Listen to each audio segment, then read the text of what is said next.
Back to my channel. పుదీనా egg కాంబినేషన్తో rice చాలా టేస్టీగా ఉంటుంది. చేస్తున్నా. ఉల్లిగడ్డ గోలిన తర్వాత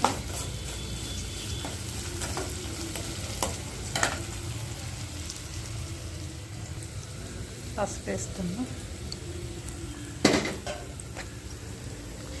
తర్వాత పుదీనా,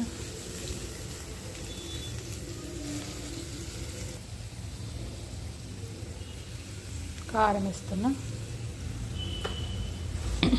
తర్వాత ఉప్పు,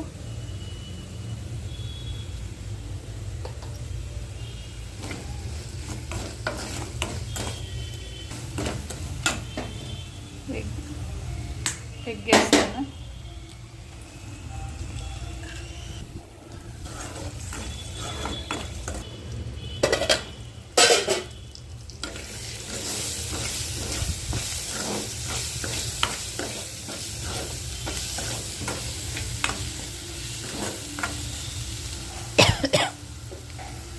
ఇట్లా పొడి పొడి అయిన తర్వాత రైస్ వేస్తే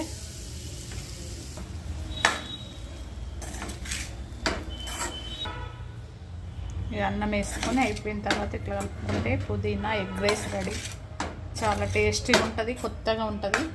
ఒకసారి ట్రై చేయండి. ఎందుకంటే నైట్ అన్నం ఉన్నా, వేడి అన్నం, పిల్లలకు టిఫిన్ బాక్స్ అయినా దేనికైనా పిల్లలు ఇష్టంగా తింటారు. మంచిగా రెడీగా అయిపోయింది. ఇవాళ మా సండే స్పెషల్